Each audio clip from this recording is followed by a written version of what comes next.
et bienvenue sur Plan B, l'émission qui donne la parole aux acteurs de la transition et de la résilience. Aujourd'hui, je reçois Pierre Gilbert. Bonjour Pierre. Bonjour Cyrus.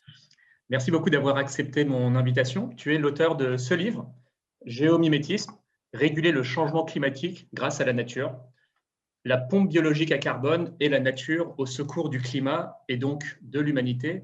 C'est ce dont nous allons parler. On va faire un petit détour par la géo-ingénierie et tu nous expliqueras pourquoi tu es sceptique par rapport à ça. Tu nous parleras du potentiel de la nature pour séquestrer le carbone.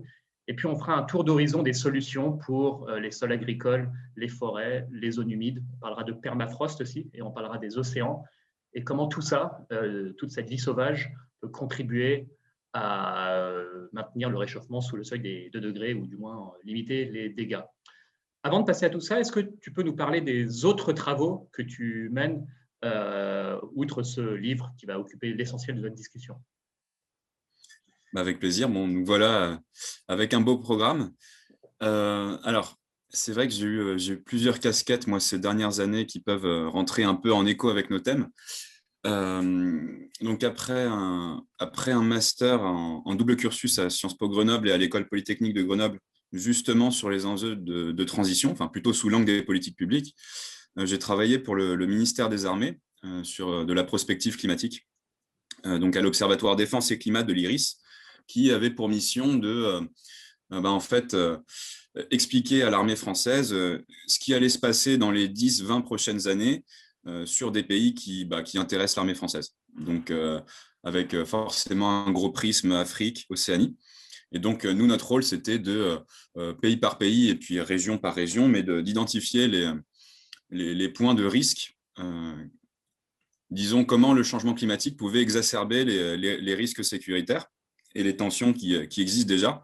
C'est particulièrement évident au Sahel. On voit ce qui se passe avec notamment la percée de groupes djihadistes comme Boko Haram qui font leur lit sur un terrain social qui est extrêmement dégradé. L'assèchement du lac Tchad, la baisse des pluies dans le Mali, Burkina Faso et dans ces pays-là, en fait, la descente des isotètes pluviométriques vers le sud, en gros l'avancée du désert, a tendance à ruiner les éleveurs. Il se trouve que les éleveurs appartiennent aux ethnies Peul, que du coup, ils sont obligés de faire paître leurs troupeaux beaucoup plus au sud et plus tôt dans l'année, donc ils empiètent sur des territoires agricoles d'autres ethnies comme les Bambara ou les Dogons, et que tout ça, instrumentalisé par le politique et par le djihadisme, finit en tir de Kalachnikov. Et donc là-dessus, sur ce désastre social qui est accentué par le changement climatique, eh bien, on a des djihadistes qui payent cash pour enrôler des mercenaires, donc qui pour beaucoup finissent par être le seul employeur capable de donner un salaire. Donc voilà un peu tout ce qu'on étudiait pour le ministère.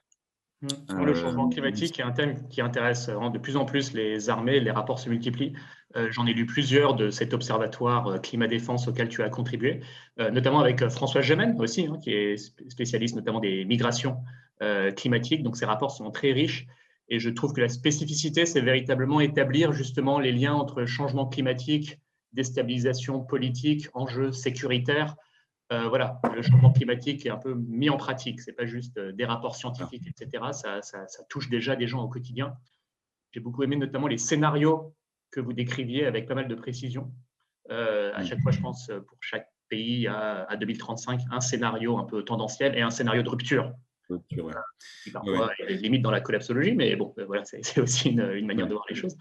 Après, et à chaque fois aussi, quelles sont les implications pour la France?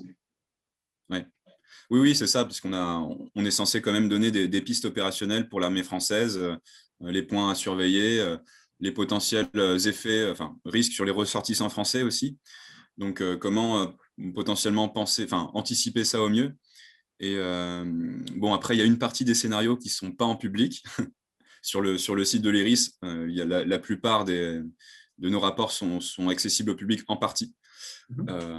Et puis, c'est vrai, en fait, comme tu le mentionnes, il y a quelque chose qui est extrêmement important quand on fait de la prospective et quand on essaye de la faire sérieusement, c'est de ne pas se limiter à une déclinaison locale de modèles climatiques.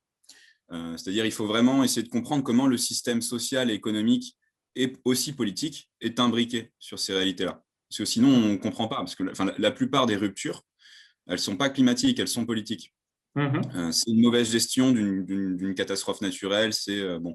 Et donc, c'est la capacité de l'État à absorber les chocs, à être résilient.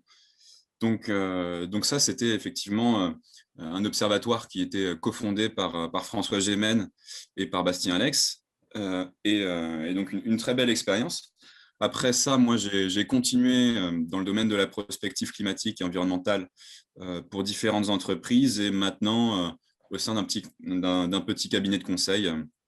Donc voilà. Et puis, en parallèle de ça, j'ai dirigé pendant 3 ans la rubrique écologie du média Le Vent se lève, ce qui a permis, outre de faire de nombreuses rencontres très stimulantes dans tout le champ de l'écologie, hein, que ce soit des scientifiques jusqu'aux politiques, en passant par des universitaires, des militants. Il y avait l'aspect, on est parti suivre des COP, on a des rapports de l'IPBES, je veux dire, on a été IPBES, qui est assez... le GIEC de la biodiversité pour ce. Bon, Voilà, moi-même, je l'ai appris à 3-4 ans, donc je ne suis pas. Et puis, depuis un an, on s'est lancé dans l'Institut Rousseau, qui est un think tank généraliste qui vise à produire des notes un peu opérationnelles de politique publique sur des grands sujets. Et donc qui est présidé par Gaël Giraud. Et moi, j'ai eu notamment l'occasion avec Gaël et puis avec Nicolas Dufresne, qui est un autre économiste, qui a publié notamment Une monnaie écologique avec Alain Grandjean. Nous sommes les auteurs d'une note assez ambitieuse sur le financement de la transition. Et puis moi-même, j'ai produit aussi une note sur la décarbonation des mobilités.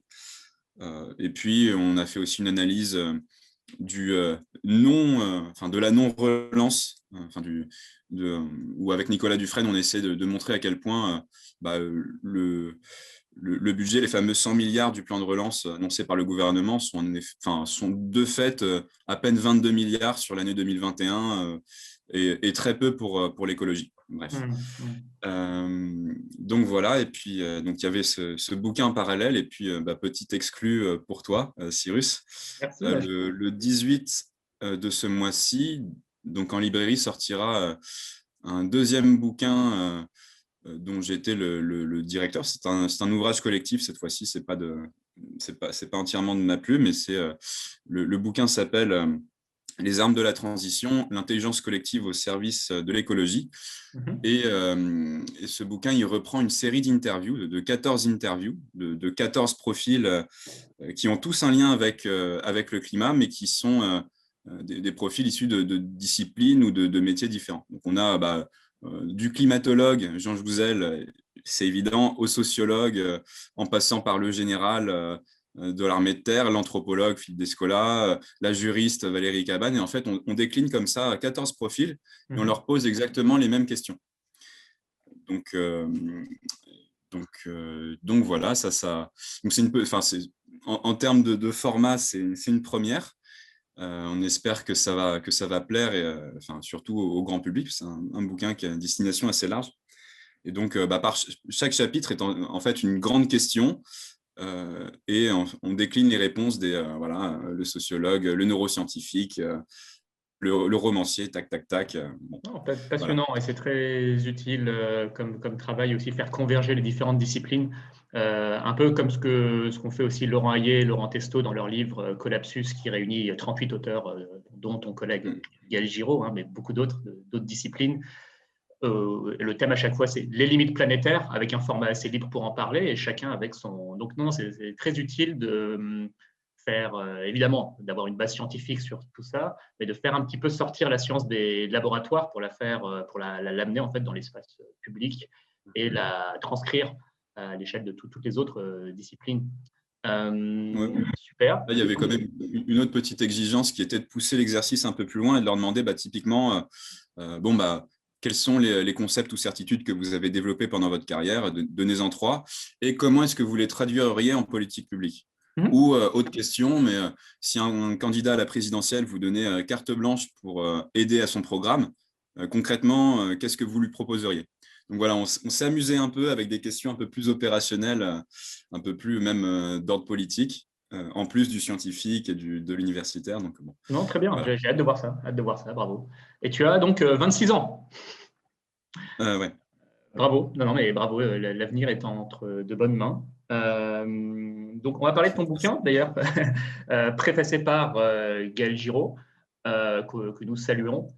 Le terme géomimétisme vient de qui, vient d'où? Alors, vient de ma pomme. Disons que c'est une contraction entre géo-ingénierie, donc c'est l'idée de modifier le climat à grande échelle de par l'action de l'homme, et biomimétisme. Donc, le fait de s'inspirer de la nature dans les procédés organisationnels, techniques, ingénierie, etc. Moi, en fait, ce qui m'a encouragé là-dedans, enfin non, l'établissement d'un nouveau terme, c'est qu'il y avait un manque, et notamment du côté des négociations climatiques. Bon, pour suivre un peu ces dossiers-là et suivre les COP et les négociations climat, on a un problème, notamment avec les scénarios du GIEC, c'est qu'on nous parle d'émissions négatives au sens très large. Le GIEC, dans son rapport spécial 1.5, qui est sorti il y a à peu près 2 ans maintenant, sur 400 scénarios qu'il propose, on en a 344 qui font appel, et même font beaucoup appel, aux émissions négatives. Alors, les émissions négatives, qu'est-ce que c'est? C'est le fait de capturer du carbone pour compenser nos émissions résiduelles, c'est-à-dire les émissions qu'on va de toute façon produire en trop par rapport à nos objectifs climatiques. Même si on fait tous les efforts du monde pour décarboner. Si on reste sur si on obéit à nos objectifs trajectoire de degrés, le GIEC nous dit qu'on a quand même entre 2050 et 2100 l'équivalent de entre 3 et 30 ans, selon les scénarios, d'émissions actuelles à absorber en plus. Donc c'est énorme. Et donc, sous cette appellation émissions négatives, en fait, on a beaucoup de choses très différentes. C'est un vrai fourre-tout. On a des choses intéressantes comme de la reforestation à grande échelle, des choses un peu moins intéressantes comme de la simple reforestation non qualifiée, c'est-à-dire qu'il peut très bien être en monoculture. Et on a aussi des pratiques de géoingénierie et de séquestration artificielle du carbone, qui là pose beaucoup de problèmes, et on y reviendra un peu plus tard. Donc ça, c'était pour moi, il fallait affiner le cahier des charges. Et affiner le cahier des charges pour arriver à un terme bien identifié qui n'oppose pas atténuation et adaptation au changement climatique d'une part, et qui, d'autre part, n'oppose pas climat et biodiversité. Et on va y revenir, hein, mais en gros, la démonstration que je fais en appuyant sur des travaux scientifiques qui ne sont pas de moi, évidemment, je ne suis pas scientifique, mais c'est de montrer à quel point c'est la biodiversité, c'est les interactions entre le vivant qui, in fine, permettent à la pompe biologique, à des milieux naturels, de transformer du CO2 en forme stable du carbone. Donc, plus on a de biodiversité, plus in fine, on a du CO2 qui est transformé en un peu de matière organique inerte. Je reviendrai peut-être plus tard sur les questions atténuation-adaptation, mais en gros, plus nos puits naturels de carbone sont en bonne santé, plus nos forêts sont en bonne santé, plus nos zones humides sont en bonne santé, plus nos océans, etc., eh bien, moins les catastrophes naturelles, moins les feux géants, moins les sécheresses font mal. C'est ça. Donc, Ton livre permet vraiment de voir, de rentrer finement dans les cycles du carbone. Il est d'ailleurs assez accessible aux profanes comme moi. Et de voir à quel point finalement la biodiversité et le climat sont les deux faces d'une même pièce et sont intimement liés, alors que longtemps, à la fois dans l'esprit des gens, mais dans les négociations climatiques et dans les discussions entre les uns et les autres, on ne s'occupait même pas de biodiversité. C'était énergie, carbone. Or, la variable biodiversité est totalement au centre de tout ça, et ton livre permet de bien se rendre compte avec le cycle du carbone dans chacun des milieux naturels qui y contribuent. Avec aussi beaucoup le rôle des animaux, hein, à chaque fois, les plantes, mais aussi les animaux qui contribuent à ces cycles par leur déjection, etc. Donc, et comme tu dis, c'est une arme d'atténuation au changement climatique, mais aussi d'adaptation, dans le sens où, par exemple, des sols agricoles ou des forêts en bonne santé permettent davantage de lutter contre les inondations et les sécheresses. Absolument. Très bien. Oui, donc ton livre a été relu, tu dis, par plusieurs scientifiques, donc on peut à peu près te croire. Juste pour mettre enfin, avant d'évacuer complètement les questions de géo-ingénierie et de capture artificielle du carbone. Donc, la géo-ingénierie, on peut dire, c'est parce qu'on joue aux apprentis sorciers, c'est risqué, le système climatique est complexe et on ne sait pas bien quels seront les effets de ce qu'on fait. Et surtout, quand bien même ça devait marcher, les risques seraient énormes si un jour, pour une raison X ou Y, on devait arrêter les dispositifs de refroidissement artificiel de la Terre. C'est à peu près ça, je pense, le propos qui est de ne pas se lancer dans cette voie-là. Absolument. Absolument. Alors, il faut peut-être… bon, le terme géo-ingénierie recouvre plusieurs pratiques qui sont très différentes, qu'on peut classer en deux grandes catégories. La première, en trois même. Bon, la première, on peut l'évacuer assez vite, c'est celle qui essaye d'apporter des modifications au cycle de l'eau. On en a parlé récemment avec une annonce du Parti communiste chinois qui nous expliquait que d'ici 5 ans, ils seraient capables de maîtriser potentiellement les pluies sur la moitié de leur territoire, donc une superficie grande comme 10 fois la France. Bon, la technique, elle est simple, elle est connue, elle est bien maîtrisée depuis la guerre du Vietnam, où les Américains s'en étaient notamment servis pour inonder la piste Ho Chi Minh et donc bloquer le ravitaillement Vietcong, mais elle consiste à diffuser dans les nuages des iodures d'argent pour faire condenser les gouttelettes dans les nuages et faire éclater le nuage. On ne crée pas de pluie, dans le sens où on ne crée pas les nuages, mais on choisit quand est-ce que le nuage se transforme en pluie. Et bon, ça pose tout un tas de problèmes potentiellement d'ordre géopolitique, parce que si la Chine arrête les nuages et les fait pleuvoir sur son territoire, notamment l'est de son pays, le plateau tibétain et l'Himalaya, et arrête notamment les moussons, bon, c'est bon pour son agriculture, mais en fait, le nuage en question, il aurait certainement dû finir sa course en Inde ou sur les contreforts de l'Himalaya et alimenter des fleuves qui, en fait, alimentent tout le sous-continent indien, l'Indochine, et dont dépendent, grosso modo, la moitié de l'humanité.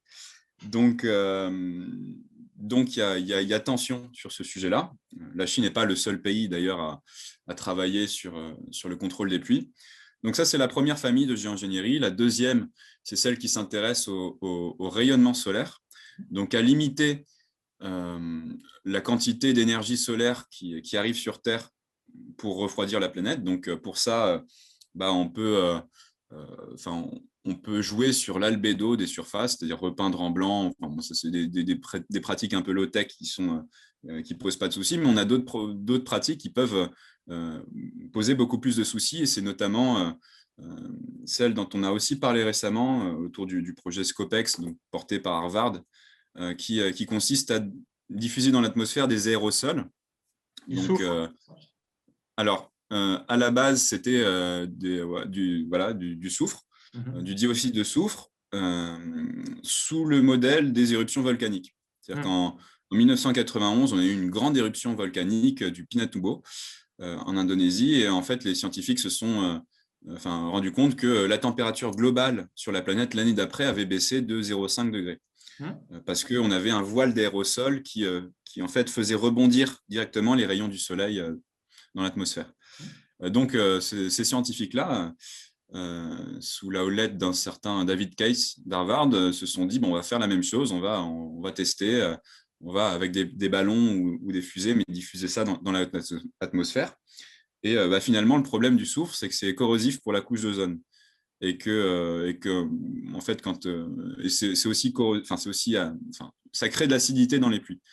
Donc, mauvaise idée, on va remplacer ça par de la calcite, donc, qui est une matière inerte, issue du calcium, quoi. Donc, voilà. Sauf que le problème n'est pas là. Le problème, il n'est pas tant d'ordre chimique sur la couche d'ozone que, en fait, comme tu l'as mentionné, on pourrait potentiellement déstabiliser une machinerie extrêmement complexe qui est tout ce qui dépend des rayonnements solaires. Donc, en fait, le système des vents, le système des courants marins, donc tout le régime des pluies, tout le cycle de l'eau. Et ça, on n'a aucune capacité de le modéliser. On ne sait pas du tout, si on masque un peu le soleil à un endroit, ça va créer une dépression, donc les vents vont changer. Donc, en fait, tout peut être potentiellement bouleversé. Et donc, effectivement, le deuxième problème, c'est qu'on se rendrait dépendant de ces injections, 5 millions de tonnes par an, donc l'équivalent d'un énorme volcan chaque année. Et en fait, le problème, c'est que quand on arrête ces injections, typiquement parce que, je ne sais pas, imaginons, mais on n'a plus les flottes d'avions disponibles ou que guerre, tension géopolitique ou que sais-je, en fait, la température, elle augmente 10 fois plus vite que ce qu'elle aurait dû normalement prendre avec le changement climatique. Parce que la concentration atmosphérique du CO2, elle est toujours la Elle même. continue à augmenter. Et puis j'ai l'impression que cette technique-là, c'est purement pour, entre guillemets, contrôler la température.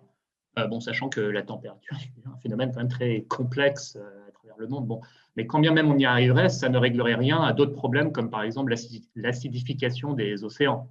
Donc, ça continuerait même, parce qu'on continuerait à accumuler du CO2 dans l'atmosphère. Bah, Et puis même pire, en fait, quand on a un voile d'aérosol souffré au-dessus de sa tête, les panneaux solaires fonctionnent moins bien et les éoliennes aussi, parce que le vent est un produit des différentiels de chaleur qui est dû au soleil, en fait. Entre typiquement la forêt amazonienne qui absorbe la chaleur, donc qui actionne un vent, effet courant d'air. Donc non, perdant sur tous les plans. À ce stade-là, c'est des techniques qui ne sont pas du tout maîtrisées, donc on nous vend un peu des chimères. D'ailleurs, souvent vendues par des lobbies du business as usual qui, d'ailleurs, vont à leur manière tenir un discours de peur, de dire, on n'a plus le choix, voilà ce qu'il faut faire. Tu en parles dans ton livre, d'ailleurs. Qui tiennent ce discours de peur. Et le dernier recours, c'est alors soit la géo-ingénierie, soit, je ne sais pas si tu ranges ça dans la catégorie géo-ingénierie, mais la DAC, Direct Air Capture, donc la capture directe du carbone déjà dispersé dans l'air, ou de ce que j'ai lu, d'ailleurs, ça rejoint un post que j'ai récemment partagé sur la page Facebook de Jean Covici et sur ma page LinkedIn, une étude de Nature qui suggère que l'énergie nécessaire pour la production des sorbants du CO2 dans ces technologies-là et la régénération de ces sorbants, donc je pense par exemple l'hydroxyde de sodium est un de ces sorbants. Bref, l'énergie nécessaire pour tout ce procédé est énorme, peut équivaloir jusqu'à plus de 100% de l'approvisionnement énergétique mondial si on voulait capturer suffisamment de CO2 dans l'air et respecter la trajectoire de degrés. Et qui plus est, c'est une technologie qui est loin d'être prête. Donc, j'ai partagé pas mal d'infos là-dessus récemment, et je pense que ça rejoint un peu ce que tu dis aussi dans ton livre. Oui. Ça, c'est la troisième grande famille de géo-ingénierie, donc qui consiste à absorber du CO2 à grande échelle. Et donc, on a effectivement alors plusieurs pratiques qui rentrent dedans et qui méritent qu'on les mentionne un peu. Une qui n'est pas forcément de la géo-ingénierie pour moi, qui est le CCS, donc c'est la capture du carbone et son stockage, ou capture du carbone et son utilisation, CCU, mais qui consiste grosso modo à mettre des filtres à CO2 en sortie de cheminée, donc sur toutes les industries polluantes. Donc ça, c'est très bien, il faudrait le systématiser.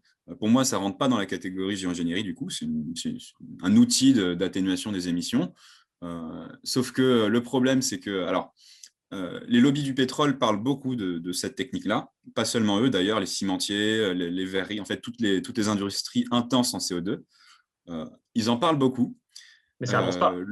Mais ça n'avance pas. Et pourquoi ça n'avance pas? Parce que, en fait, quand on met ces dispositifs-là, on renchérit la tonne de carbone. Ça coûte de séquestrer du carbone. C'est de l'énergie. Après, il y a d'autres problèmes, on y vient tout de suite après, mais voilà, ça coûte très cher. Et donc, il faudrait que la tonne de carbone soit peut-être 3 ou 4 fois supérieure à ce qu'elle n'est aujourd'hui, 44 € en France, pour que ça soit intéressant. En fait, si on renchérit la tonne de carbone, eh bien, on avantage des énergies renouvelables. Et ce que ne veulent pas du tout les pétroliers. Donc, ils essayent de nous maintenir dans cet entre-deux-là. Donc, on vous fait miroiter un truc, mais on ne le déploie pas. Et voilà un des problèmes. Le deuxième problème, et c'est le même problème pour le DAC, donc le Direct Air Carbon Capture, c'est qu'est-ce qu'on fait du CO2 qu'on a séquestré. Donc, le DAC, en gros, qu'est-ce que c'est? C'est des grands aspirateurs à CO2 dans lesquels on fait passer de l'air, de l'air ambiant, du coup, et puis on comprime ça, on condense ça dans un sorbant qui nous permet d'extraire du CO2 qu'on va recompresser, puis envoyer sous forme liquide ou en gros sous pression dans des couches géologiques qu'on espère stables. Donc, ça peut être des anciennes poches de gaz ou de pétrole, ce qui est déjà fait par des pétroliers en fait, en mer du Nord notamment. Ça leur permet d'augmenter la pression sur le pétrole et donc de pomper plus facilement. Mais ça peut être aussi envoyé dans des aquifères salins, parce que du coup, le CO2 se transforme en acide carbonique et finit par cristalliser. Bon, le problème de ça, c'est que ces capacités de stockage, elles sont assez limitées sur Terre. Enfin, il n'y en a pas partout. Donc, il faut qu'on soit capable de convoyer le CO2 dans ces trucs-là, en espérant qu'il n'y ait pas non plus de fuite. Donc, c'est toute une infrastructure extrêmement gourmande en métaux, en énergie, en risque aussi, qu'il faut mettre en place. Et puis, dans les aquifères salins, le problème, c'est que, en fait, on connaît mal les réseaux hydrographiques souterrains. Nos géologues, nos satellites font des progrès en modélisation, mais on comprend mal toutes les ramifications de ces réseaux-là, et donc on ne sait pas à quel point tout ça est relié. Et donc, potentiellement, un aquifère qu'on charge en acidité, est-ce qu'il est relié à d'autres aquifères qui, en fait, émergent à la surface et sont utilisés par la nature, en agriculture. Donc, voilà, tout un tas de problèmes. Effectivement, tu l'as mentionné, moi, dans le premier chapitre de mon bouquin, je m'intéresse aussi un peu à qui y a derrière ces technologies-là. Donc, quels sont les lobbies et c'est assez clair, on a deux grandes familles de lobbies. On a la Silicon Valley. Bill Gates, notamment, est très actif tant dans le projet Scopex que j'ai parlé que dans ses projets de capture du carbone. Je ne sais pas si vous avez vu passer ça, mais le PDG comment il s'appelle de Tesla, là. Elon Musk. Elon Musk, qui a promis 100 millions de dollars à qui trouverait en premier une technologie de séquestration du carbone artificiel à grande échelle. Bon. Donc, on voit que petit à petit, ce terme, cette géo-ingénierie-là, elle apparaît dans le débat public. Moi, c'est aussi pour ça que j'avais accéléré pour mon bouquin il y a presque 2 ans maintenant, parce que je voyais la controverse arriver. Et à l'approche de la COP26, on va voir que ça va prendre encore plus d'importance. Et alors, la deuxième grande famille de lobbying, à part le côté un peu démiurgique des gens de la Silicon Valley, c'est le lobby des énergies fossiles. Et dans mon bouquin, je montre typiquement, en mai 2019, en France, à l'Assemblée, on a une soirée, conférence qui est organisée sur faire de la France un champion de la séquestration de carbone. Et l'intervenant principal, c'était, de ce truc-là, c'est un certain Julio Friedman, qui en fait était le numéro 2 du ministère de l'Énergie sous Obama, et qui était connu à l'époque pour être le grand promoteur du charbon propre. Et maintenant, il a lancé sa boîte qui est financée par des gens plus ou moins liés. On voyait sur les logos des sponsors de La Réunion, mais tout un tas de pétroliers, BP, Shell, BASF aussi, chimiste allemand. Bref, donc on a effectivement ces lobbies-là. Et puis, ce qui est intéressant aussi, c'est sur le plan idéologique, parce que le discours de Friedman, en l'occurrence, il est bien rodé. Donc, il commence par nous faire un constat très noir du changement climatique, qu'on partage tous. Il décrit les tendances et voilà. Et une fois qu'il a installé cette ambiance-là, il va expliquer que face à ce problème-là, on a 2 types de profils. On a les éco-romantiques, c'est-à-dire les Amish, en fait, c'est-à-dire ceux qui pensent que technologie et lutte contre le changement climatique ne sont pas compatibles. Et on a les éco-modernistes, très amélioratifs, qui pensent l'inverse, en gros, qui pensent que la technologie, on ne doit pas s'en priver parce que le changement climatique, c'est trop grave. Donc, on a les bons et les méchants. Et en fait, ce clivage sémantique-là, il a été théorisé par un autre Américain qui s'appelle Steven Pinker, qui est un universitaire qui est assez connu là-bas, qui est un linguiste à la base, qui a eu des controverses avec Noam Chomsky, justement. Noam Chomsky avait démontré que ce type-là était vraiment pas sérieux sur le plan universitaire. Ça, c'est un autre débat. Mais en gros, ce Steven Pinker-là, par ailleurs, c'est un libertarien. C'est quelqu'un de très, très en faveur du néolibéralisme. Et donc, c'est intéressant de voir ces ficelles-là. Moi, ça m'intéresse beaucoup. Et donc, voilà un peu pour qui soutient, disons, la géo-ingénierie et ce sur quoi il va falloir qu'on ouvre l'œil dans les prochains mois, à mon avis. Oui, j'avais vu un post LinkedIn un écomoderniste suite à l'annonce d'Elon Musk, donc 100 millions de dollars pour qu'il trouve une solution pour capturer le CO2, et qui avait mis dans son post voilà un joli pied de nez, une bonne leçon donnée aux amis, au collapso décroissantiste, je ne sais pas quoi. À quoi j'ai répondu, bon, je ne sais pas dans quelle catégorie je me range, mais vous pourrez fanfaronner une fois que vous aurez des résultats, parce que là, à faire le buzz à la moindre petite annonce, pour l'instant, enfin, au final, le juge de paix, c'est la concentration de CO2 atmosphérique, et pour l'instant, elle augmente. Donc, tant mieux si Ouais. votre plan fonctionne. Nous avons des Mais raisons juste, d'être sceptiques quant à votre proposition de DAC ou je ne sais quoi, pour des raisons qu'on a, pour le coup, assez longuement abordées, toi et moi, là, source à l'appui. Donc voilà, il faut arrêter de caricaturer et aussi de vendre du rêve de manière un peu mais superficielle aussi. pour aller Franchement, dans ton sens, tant mieux s'ils réussissent. En tant que père de famille, ça m'arrange. Hein. Tant mieux s'il n'y a pas la guerre et tout, quelle que soit la oui, mais solution. ce qu'il faut préciser, c'est qu'en effet, comme tu le dis, rien ne corrobore dans les faits ces technologies-là. Pour l'instant, il n'y a rien. C'est-à-dire que pour le DAC, on a une mini-centrale pas très loin de Genève qui est près d'un incinérateur et qui montre que c'est extrêmement, extrêmement gourmand en énergie. Voilà. Et pour le BECS, donc c'est en fait faire de la bioénergie et capturer en sortie de cheminée le carbone, hein. Donc faire brûler des arbres ou des plantes et puis faire de l'électricité. Et puis voilà. Ça, c'est l'autre grand point de géoingénierie qu'on nous vend. Eh bien, le BECS, il n'y a qu'une petite centrale aux États-Unis et on se rend compte que cette centrale-là, au maximum, elle arrive à capturer 15% de ses émissions de CO2. Donc, bon, il n'y a rien. Autant vous dire qu'il n'y a rien. Ouais, et après, alors déjà que le prototype prête à scepticisme. Ensuite, il y a une différence entre un prototype et un passage à grande échelle. Et là, même les optimistes sérieux de ces technologies-là disent c'est au mieux pour la deuxième partie du siècle. C'est un peu la même chose pour la fusion, c'est la même chose pour beaucoup de choses. Voilà, je pense le fait qu'on ait tous vu en 10 ans des téléphones portables passer dans la poche de personne à dans la poche de tout le monde a peut-être un petit peu aussi dérangé les esprits sur il était possible en 5-10 ans de tout retourner. Oui, c'est possible sur certains déploiements technologiques, mais là, on parle vraiment d'autre chose. Vraiment, quand on se fie à des sources sérieuses, quand bien même on devrait être optimiste là-dessus, ce n'est pas pour tout de suite. Donc, pour les 30 prochaines années, en fait, on est contraint de reposer sur les choses déjà opérationnelles, pas sur des prototypes qui sont encore, qui doivent être encore parfaits. Ça tombe bien, on a tout ce qu'il faut. Voilà, Ça s'appelle le parlons-en géopolitique. justement. D'ailleurs, c'est un message que je porte souvent. Il y a tout ce qu'il faut. N'attendons pas de solutions technologiques supplémentaires. De toute façon, toute nouvelle technologie qui émergerait aujourd'hui mettrait du temps à se déployer. Or, du temps, nous n'en avons pas. Parlons d'une part, finalement, qui est peu discutée de la solution de décarbonation. On discute beaucoup de décarbonation du système énergétique, on discute beaucoup de manger moins de viande, etc. Donc, ça, c'est émettre moins de CO2.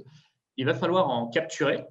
Et tu suggères que le géomimétisme, donc la pompe biologique à carbone et le rôle de la nature, peut représenter jusqu'à un bon tiers de la solution de décarbonation si on met en œuvre toutes les solutions déjà assez opérationnelles que tu détailles dans ton livre une par une. Donc le potentiel est énorme. Bah, oui, enfin, de toute façon, que ce soit un tiers ou une majorité, de toute façon, l'urgence nous impose de tout faire en parallèle. 70% des émissions d'humanité chaque année, et d'ailleurs sur l'histoire aussi, c'est les énergies fossiles. C'est le pétrole, le gaz, le charbon. Les 30% restants, c'est ce qu'on appelle le changement d'affectation des sols. Donc, c'est la déforestation, c'est l'urbanisation, c'est l'agriculture. Et, euh, et donc, moi, c'est plutôt ça qui m'a intéressé dans ce bouquin-là. Donc, il faut décarboner son système énergétique à grande vitesse en faisant de la sobriété, de l'efficacité et de l'énergie renouvelable. C'est le triptyque gagnant, la règle d'or mentionnée par Négawatt, mais qui vaut dans tous les secteurs de la transition écologique, hein, même dans les transports, c'est pareil. Enfin, bref. Et voilà, il faut travailler sur les sols, sur l'affectation des sols et notamment sur les puits naturels de carbone. Donc, moi, dans mon bouquin, je fais un panorama de ces 5 grands milieux qui absorbent du carbone sous des modalités un peu différentes. Donc, c'est ça qui. Voilà. Donc, on a évidemment les forêts. On pense spontanément aux arbres. Et c'est vrai, c'est un des plus gros leviers qu'on a. Potentiel, voilà, la déforestation chaque année, c'est peut-être ça dépend des incendies, ça dépend de beaucoup de choses, mais peut-être entre 15 et 20% de nos émissions. Déforestation et dégradation aussi des forêts, parce que les forêts relarguent du carbone aussi, pas seulement dans des coupes franches, mais quand on les dégrade de l'intérieur. Et le changement climatique accentue ça. Donc voilà, ça c'est le premier levier. On pourrait peut-être augmenter, alors ça c'est dernières études de l'université de Stuttgart qui s'appuie sur des images satellites, mais qui nous dit qu'on pourrait peut-être augmenter de un peu moins d'un tiers le nombre d'arbres sur la planète. Donc, c'est énorme. Et que si on faisait ça, on absorberait l'équivalent d'une trentaine d'années d'émissions au rythme actuel. Bon. Donc ça, c'est pour le plan théorique. Pour le plan théorique, il y a un gros levier. Ensuite, on a les sols agricoles. On va y revenir, mais effectivement, l'idée de dire que les sols agricoles émettent du CO2 quand ils sont traités par l'agriculture industrielle, parce qu'on laboure, parce qu'on met des engrais, et donc on crée des dégazages, etc., etc. Si on passe en agroécologie, et selon tout un tas de méthodes sur lesquelles on va revenir, eh bien, on transforme cet émetteur en puits. On stocke du carbone chaque année dans nos sols et on ne le relargue pas. Ensuite, on a les zones humides qui sont assez mal connues du grand public, mais qui sont un très gros levier sur lequel on va revenir aussi. Juste l'ordre de grandeur, c'est que c'est 3% de la superficie des terres émergées, mais c'est 30% du carbone terrestre, enfin, contenu dans les sols. 30% ensuite, on a carbone terrestre, oui, et 3% des surfaces terrestres. Voilà, donc on a une grosse concentration. Donc là, on parle des tourbières, des marais, des marais, oui. Des mangroves aussi, des deltas, enfin bref. Ouais. Et puis, on a le permafrost, qui est à la fois un puits de carbone en été quand les plantes sont en croissance, mais surtout un réservoir de carbone qu'il ne faut pas relarguer dans l'atmosphère, mais ça rentre dans c'est attaque-défense, hein, mais c'est la même chose pour moi. Et puis, on a les océans, une grande inconnue à la fois du grand public, mais aussi des enjeux climatiques. Hein. C'est la pompe biologique océanique sur laquelle on reviendra. En gros, c'est la capacité de la vie marine chaque année à absorber du carbone et à les transformer en forme stable. On verra ça tout à l'heure. Donc, on a ces 5 grands milieux-là. Et voilà, le potentiel de ces 5 grands milieux-là, c'est grosso modo, alors c'est très difficile. Autant on a beaucoup d'infos sur forêt, sol agricole, autant sur les autres milieux, on en est au balbutiement des évaluations. Donc, je me suis permis d'avancer un ordre de grandeur qui est cohérent avec le changement d'affectation des sols, à peu près 30%. Donc, on peut diminuer de 30% nos émissions. Voilà, c'est du taux de choses égales par ailleurs. C'est-à-dire que si on diminue nos émissions par ailleurs, le pourcentage de géomimétisme, il augmente. Voilà. Mais non seulement on peut supprimer ces 30%, mais on peut faire basculer et absorber peut-être 20 ou 30% de carbone, en fait, bref, en plus de ne pas l'émettre. Donc voilà pour le potentiel. Ok. Attention quand même, hein, si on absorbe trop de CO2, après on risque de passer carrément dans un âge glaciaire. Hein, c'est pas bon non plus. Mais je plaisante. Super. Prenons peut-être effectivement ces milieux un par un, notamment pour. Alors, effectivement, sans peut-être trop s'attarder sur les aspects biologiques et chimiques et peut-être techniques que tu maîtrises tout à fait. Et si on avait 3 heures, on ferait tout un cours à la Jancovici. Et puis tout le détail est dans ton livre quand même. Laissons-en un peu pour les lecteurs. Mais sur chaque milieu, sur concrètement ce qui peut être fait. Alors, selon ce que tu préfères, soit à l'échelle mondiale, soit à l'échelle française, soit à l'échelle des collectivités locales. Enfin, toutes les échelles ont leur partition à jouer. Après, je me dis que certains échelons sont particulièrement pertinents pour certains milieux. Mais si on commence par les forêts, et en fait, voilà, qu'est-ce qu'il faudrait faire? Alors, je vais dire ce qu'il faut faire au niveau mondial, donc ce qu'il faut faire théoriquement, et puis ensuite, on reviendra sur l'articulation entre les échelles plus tard. Ce sera plus simple.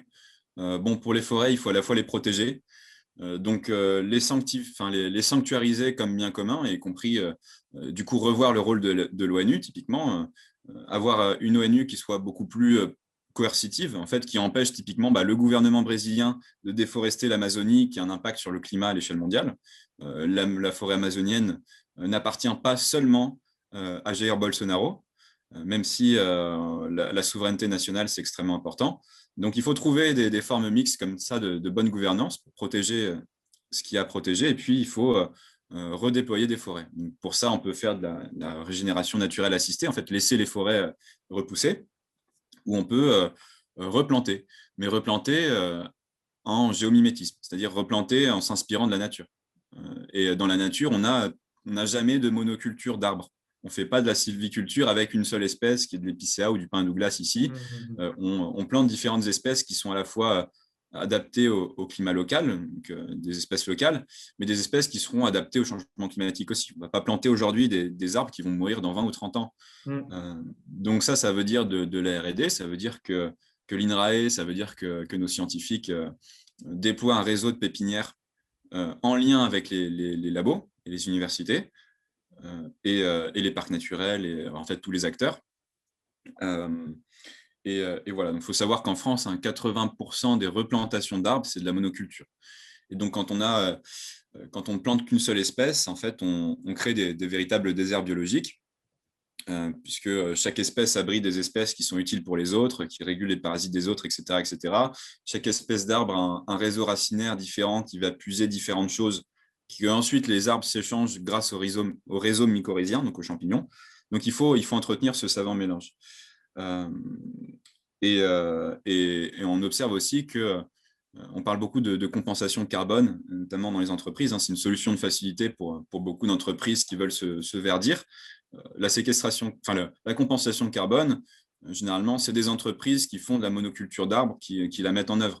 Donc, ils vont planter je sais pas, de l'eucalyptus dans les forêts du sud de l'Europe, du Portugal ou que sais-je, pour absorber très vite du CO2. Les arbres grandissent très vite. Et voilà. Le problème, c'est que c'est les premières forêts qui partent en incendie, parce qu'elles sont plus sèches que les autres, que c'est des déserts biologiques, etc. etc.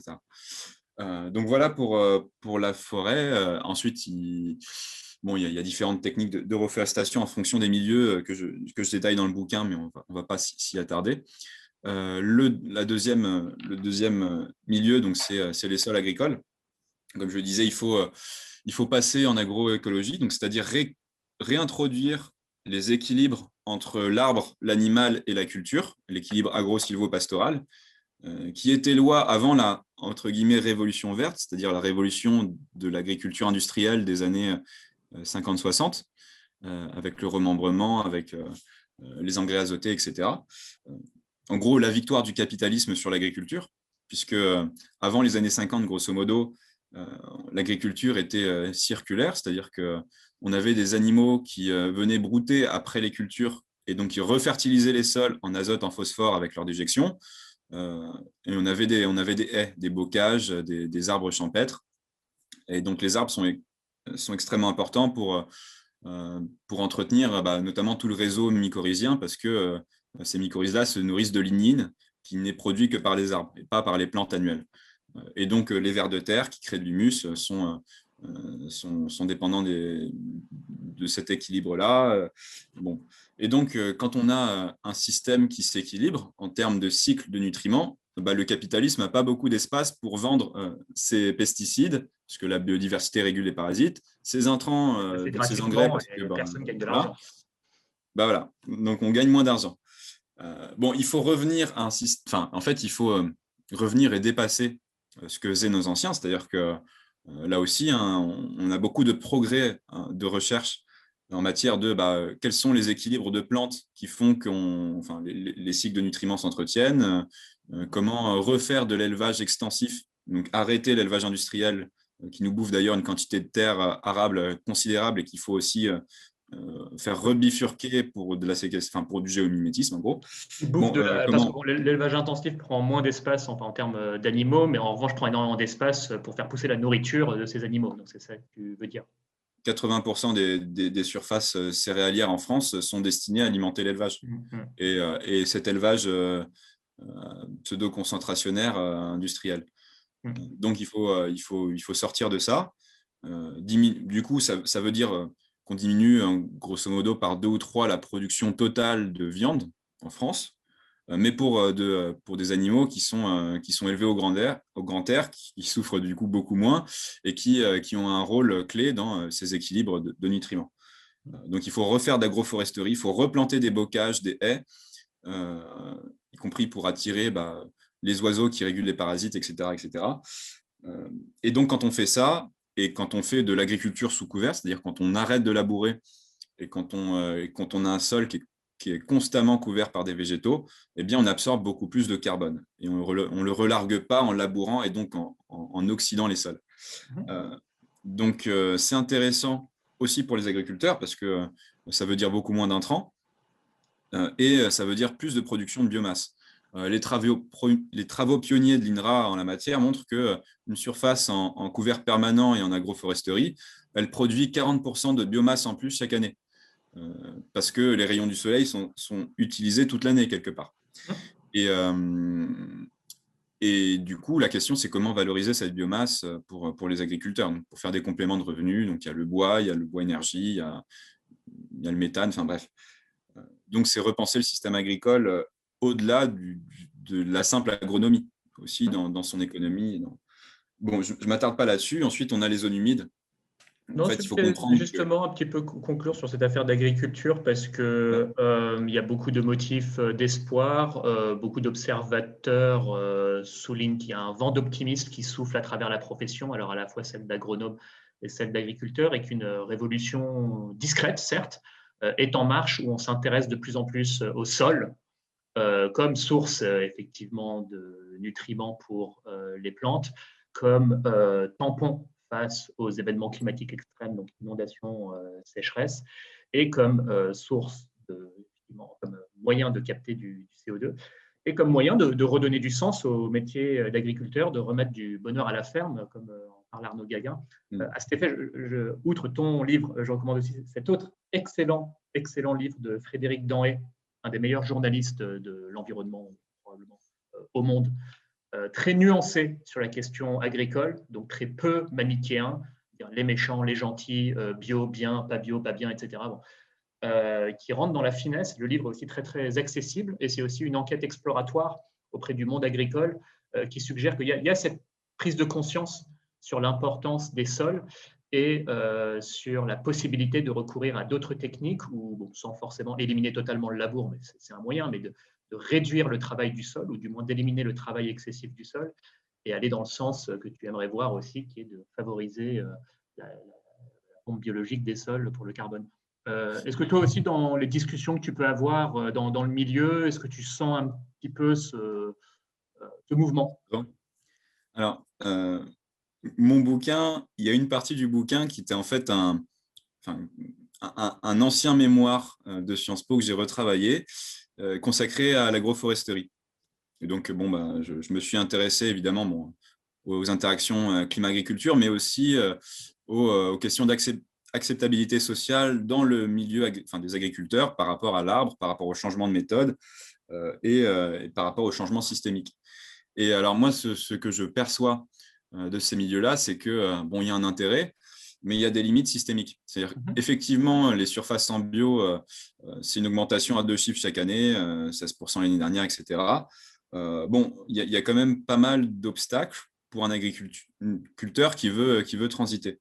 Le premier obstacle, et ça c'est assez mal connu du grand public, mais c'est les dettes des agriculteurs. C'est-à-dire qu'on a poussé nos agriculteurs à s'endetter pour acheter toute une machinerie, des grands entrepôts, des intrants, des systèmes ultra sophistiqués d'irrigation, d'alimentation du bétail ou que sais-je, pour suivre les cours de la mondialisation, produire toujours moins cher. Donc, beaucoup de nos agriculteurs sont de fait endettés. Et donc, il faut se poser la question de comment est-ce qu'on les émancipe de ces dettes-là pour qu'ils puissent investir sur l'agroécologie. Et donc, bon, c'est une idée que je lance comme ça, mais pourquoi pas un moratoire sur ces dettes-là, donc avec potentiellement une BPI, donc la Banque publique d'investissement, qui rachète ces dettes particulières, ou que sais-je, on peut imaginer une caisse des dépôts qui le fait, ou bref, et qui neutralise cette dette en la faisant racheter par les BCE qui la monétisent. Enfin, bref. Donc on annulerait en partie ou en totalité la dette de nos agriculteurs. Après, il faut voir au prorata d'une certaine justice, parce qu'on a des agriculteurs qui ont beaucoup saigné pour rembourser, d'autres qui viennent de contracter des dettes. Et donc, voilà. Donc ça, c'est le premier truc. Après, il y a évidemment la question de la PAC. La PAC qui favorise les très grandes surfaces, dont les aides de la PAC sont progressives en fonction du nombre d'hectares. Enfin, plus on a d'hectares, plus on a d'aides. C'est exactement l'inverse qu'il faudrait faire pour l'agroécologie, c'est-à-dire favoriser les petites surfaces intenses en production bio, végétale, animale, et en main-d'œuvre aussi. et donc faire des aides qui soient dégressives. Et puis aussi la question du pilier 2 de la PAC, donc qui est de la rémunération des services écosystémiques et environnementaux, qui sont, un agriculteur, 80% des aides qu'il reçoit, c'est le pilier 1, donc c'est en fonction des surfaces, et 20%, c'est en fonction des pratiques des bonnes pratiques qu'il met en œuvre. Donc il faudrait beaucoup plus pour ce pilier 2. Il faudrait qu'un agriculteur qui fasse de l'agroforesterie, qui replante des haies, qui entretient des zones humides, soit largement plus subventionné. Très Donc, intéressant. et puis, L'Europe a un rôle clé. Collectivités locales, projets alimentaires territoriaux, est-ce que tu as un avis là-dessus sur je pense les collectivités, notamment les EPCI, donc les intercommunalités, ont un rôle d'aménagement du territoire et d'action foncière. J'entends de plus en plus que les leviers sont plus importants qu'on le pense pour déjà cesser d'artificialiser les sols, mais aussi développer le genre de pratiques vertueuses qu'on évoque ici. oui, absolument. Après, bon, encore une fois, on pourra faire un petit point sur la question des GCL plus tard, mais bon, les collectivités ont des leviers, que ce soit typiquement à travers des contrats autour de l'alimentation collective, enfin de la restauration collective, et donc de l'installation de paysans de proximité, avec des systèmes de financement, notamment, enfin, un truc intéressant qu'a fait Damien Carême, qui est l'ancien maire de Grande-Synthe à côté de Dunkerque, c'était des bourses à la transition. Donc, en gros, l'agriculteur qui se lance là-dessus pour approvisionner la collectivité, en fait, le manque à gagner de la période de transition, il est remboursé par cette bourse-là, qui est alimentée par les gens qui en sont sortis et qui peuvent cotiser un peu. Donc, bon, il y a beaucoup de choses à inventer. Effectivement, le thème de la résilience alimentaire territoriale, il grandit, notamment grâce à des gens comme Stéphane Linou qui arpentent nos collectivités pour porter la bonne parole. Et on a une attente des élus locaux. Donc ça, c'est très bien, mais encore une fois, il faut, pour accélérer la cadence, il faut faire sauter le verrou du dessus.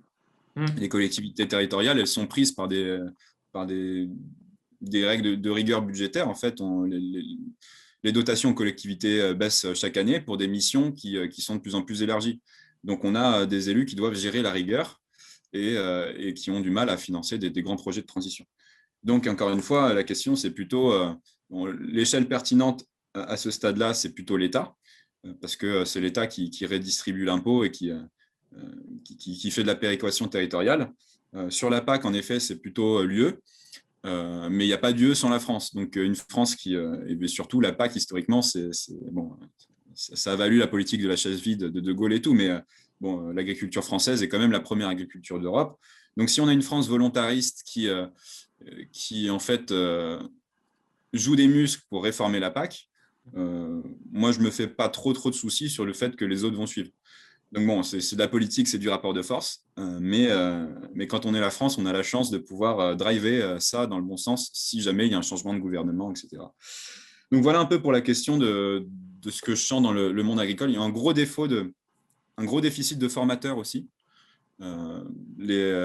notamment en agroforesterie et dans on manque vraiment de gens pour aller accompagner les agriculteurs sur le terrain. On a des blocages aussi qui sont dus aux chambres d'agriculture, à la composition syndicale des chambres d'agriculture et des coopératives, où certains syndicats, grands syndicats, qu'on ne nommera pas, mais sont pas facteurs de changement tout le temps. Donc voilà. Et le problème, c'est qu'il y a beaucoup d'agriculteurs qui font très confiance à leur chambre d'agriculture parce que c'est leurs interlocuteurs principaux. Et donc voilà, là aussi, il y a de la réforme à faire. Hein. C'est comme les tribunaux de commerce, c'est comme toutes ces institutions-là, les chambres d'agriculture. Comment est-ce qu'on y inculque un peu de démocratie et donc à la fois de contrôle citoyen, mais aussi un peu de direction scientifique, politique, environnementale, etc. Donc voilà pour la question des sols agricoles. Est-ce qu'on enchaîne sur... Effectivement, on peut enchaîner sur les zones humides. Pour tenter de planter le décor, on a dû artificialiser en France, par exemple, une bonne moitié, si ce n'est 2/3 de nos zones humides depuis les années 60. Pour l'étalement urbain notamment, hypermarchés, maisons individuelles et que sais-je. Je ne sais pas si c'est en train d'être freiné. Bon, en tout cas, on a au moins un cadre qui est la convention Ramsar de la ville d'Iran, donc je ne sais pas comment on dit cocorico en farsi, mais voilà, j'ai des origines italiennes, de la ville d'Iran où a été signée la convention. Donc là, la France a une cinquantaine de sites d'intérêt international qui couvrent, alors je l'avais le chiffre quelque part, ça couvre pas mal quand même, 3,6 millions d'hectares entre métropole et outre-mer, donc ça fait quand même une bonne partie de notre pays. Mais voilà, il faut aller plus loin que juste la conservation et pourquoi pas aller jusqu'à tu suggères d'ailleurs, la restauration de zones humides, tourbières, marais et autres. Avant de te laisser la parole, je note que notamment dans des documents de l'IUCN France, on recense ce type de projet dans telle ou telle collectivité qui ne coûte pas très cher, des projets d'aménagement qui remettent des gens au travail, avec évidemment tout un tas de retours positifs en termes de fonctionnalités écologiques, contrôle des crues, régulation du climat local, etc. Et bien sûr, séquestration du CO2. Donc voilà, il y a tout des pans entiers de territoire à reconquérir, entre guillemets. Peut-être le point de vigilance et éventuellement le risque de prolifération des moustiques. Mais voilà, ça se gère, par exemple, avec une population en bonne santé de grenouilles, etc. Bon, ce n'est pas une excuse pour ne rien faire, on va dire. C'est un décor qui est très bien planté. Pour compléter juste sur le mécanisme carbone, qui est quand même important à avoir en tête, c'est, bon, pour simplifier, mais dans une zone humide, bon, la plante grandit, puis meurt, et puis en fait, la matière organique tombe dans une eau qui est assez pauvre en oxygène. Donc, le carbone ne se transforme pas en CO2, mais un peu en méthane, CH4, parce qu'on a des petites bactéries, et surtout beaucoup en fait, en rien du tout. Enfin, le carbone s'accumule au fil des ans en couches, en strates. Ça fait de la tourbe. La tourbe, au bout de quelques centaines de milliers d'années, voire millions d'années, ça fait du charbon. Donc voilà un peu donc c'est des milieux qui sont très très riches en carbone. Avant le charbon d'ailleurs, en Europe, on exploitait beaucoup la tourbe comme matière première de chauffage notamment en Irlande, en Grande-Bretagne et tout. En France aussi, pas mal. Et donc voilà pour le mécanisme. Alors, donc effectivement, quand on remet en eau des zones humides, qu'on a généralement asséchées pour l'agriculture, eh bien, on relance ce mécanisme de turbogénèse, donc de création de tourbe. Assez rapidement, on a des travaux effectivement de l'INRAE, mais aussi du CNRS en Franche-Comté, dans les Hauts-de-France, qui montrent que voilà, on recrée des puits de carbone assez rapidement, c'est assez encourageant. Donc voilà, et puis plus on a de zones humides qui maillent le territoire, plus on a d'éponges, en fait, de réserves d'eau pour l'été, pour les sécheresses, enfin, pour lutter contre les sécheresses et pour nos agriculteurs. Donc on a aussi beaucoup d'agriculteurs qui comprennent que en fait, telle parcelle, on va la laisser au petit étang qu'il y avait à côté, à l'aquifère, au petit marécage, parce qu'en été, on va pouvoir, on aura des aquifères plus riches et un niveau d'étiage des rivières supérieur. Donc, c'est toute une architecture des bassins versants à repenser. Ça se fait aussi dans un cadre national. Ça doit être cartographié, ça doit être conduit tant par l'INRAE que le ministère de la Transition. Enfin bref, une pensée un peu articulée, un peu globale là-dessus.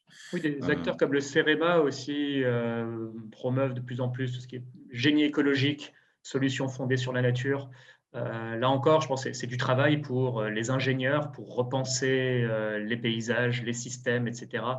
Et comment dire, concentrer le regard autour des solutions fondées sur la nature, comme la restauration de zones humides. Donc, non, c'est un vaste champ de reconquête. Je me suis fait un petit calcul. Ça coûte moins cher que les dégâts. Ah, c'est sûr, là, oui, vu le coût de ces projets, j'ai regardé un petit peu, effectivement, c'est pas cher pour des retours. Alors certes, il n'y a pas des marchés hyper juteux, intelligence artificielle, etc. derrière pour le secteur privé, mais si on réfléchit le retour sur investissement en termes de survie de l'humanité, je crois que voilà, ce que ça coûte ne pose pas trop de problèmes. En termes de dégâts d'inondation, en termes de perte de revenus pour les agriculteurs, en termes de beaucoup de choses. Plein, il faudrait raisonner en coût complet. Non, je me suis fait un petit calcul là sur cette histoire de sites Ramsar.